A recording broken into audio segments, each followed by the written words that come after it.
Hello everyone, I am patriotism Chakma and welcome to my channel. Today I am going to talk about a very little known historical event which I call the Anglo-Chakma War. Yes, it was the war between the British and the Chakmas. It was fought for 26 long years. Chakmas fought under 3 kings. Finally, the British won the war, but it took 26 years to subjugate the Chakmas. In 1760, the East India Company got hold of Chittagong from Mir Qasim, the Nawab of Bengal.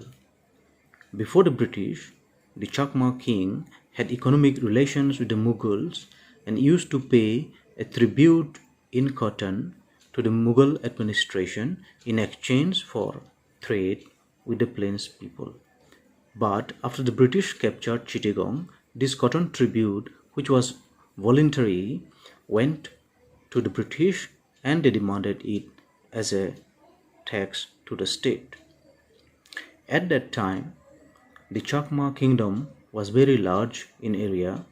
In 1763, the East India Company officially notified the area of the Chakma king, Shermust Khan, from Feni River, which is boundary of Tripura in the north, to the Sangu River in the south, from Nizampur Road, which is presently the Dhaka-Chittagong Highway in the west, up to the hills of the Koki Raja in the east. The use of Khan title by Buddhist Chakma kings at that time confuses many at present times. Many Chakma Rajas, though Buddhists, had adopted the title Khan, and in fact Kalindi Rani, the Chakma queen, had broken this chain only in 1832 after the death of her husband Dharambask Khan.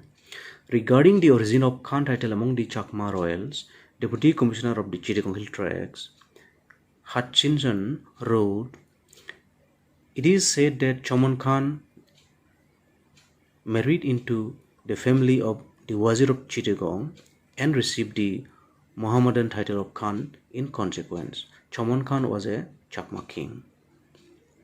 This practice of using Muslim names with Khan title by members of non-Muslim royal families and nobility was a common phenomenon during the Mughal rule in Bengal, and many Buddhist Arakanese sovereigns also adopted Muslim names.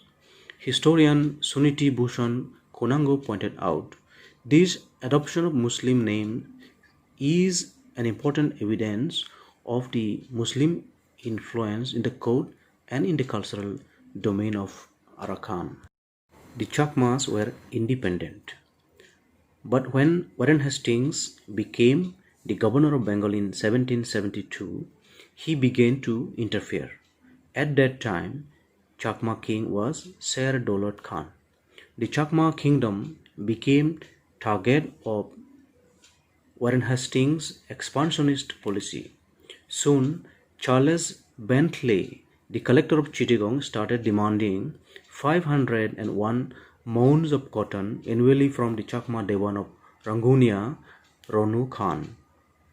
Mr. Bentley also introduced Chakladhari system, a form of revenue collection in the regulation district of Chittagong as well as in Rangunia, which was part of the Chakma kingdom, and Rangunia was incorporated into the regulation district as one of the 9 Chaklas.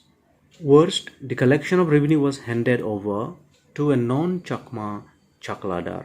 This was done with the clear objective to annex Rangunia from the Chakma king. Raja Sher Daulat, the Chakma king at that time, immediately rose in rebellion against the British in 1772 and withheld the cotton tax. Thus began the Chakma Rising. British records say that the Chakma military general Ronu Khan Dewan called to his aid the Kukis from Mizoram to fight the British. The British began to take serious note of the Chakma uprising in 1776 when Ronu Khan Dewan began to plunder shops at Rangunia, and British sent 2 expeditions under Mr. Laney and Mr. Tourmers to catch Ranu Khan in 1777 and 1780, but could not defeat Ranu Khan. The Chakmas fought a guerrilla war and used the hills and the forests to their advantage. In 1782, Raja Sher Daulad died and was succeeded by his son, John Bosque Khan, who continued the fight. There were 3 wars between the British and Raja John Bosque Khan in 1783, 84 and 1785.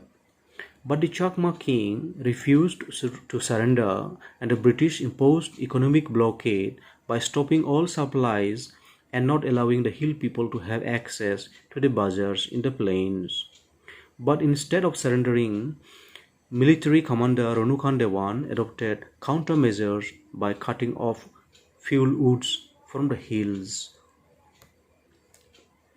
But the Chakma army was no match to the military prowess of the British. Ultimately, the mighty British army defeated Raja John Bosque militarily, but he refused to accept the British domination. The Chakma Raja went into hiding, and the East India Company government declared the Chakma throne empty.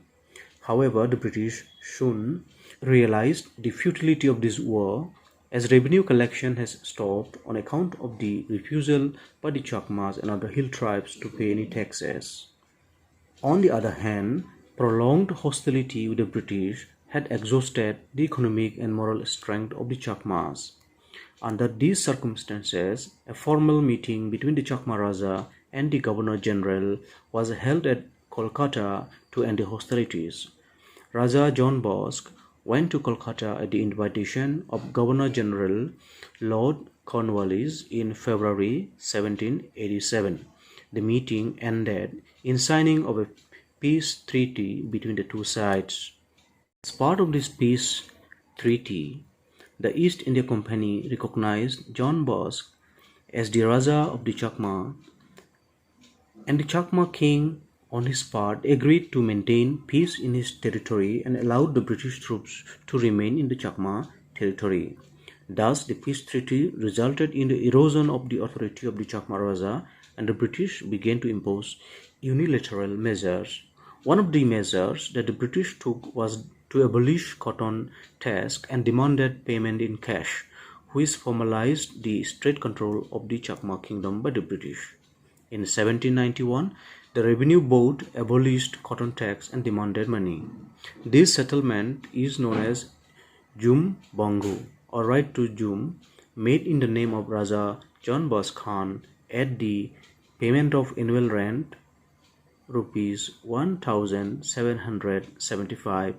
In protest, Raja John Bosque withdrew from the peace treaty and continued to resist the British by refusing to pay taxes.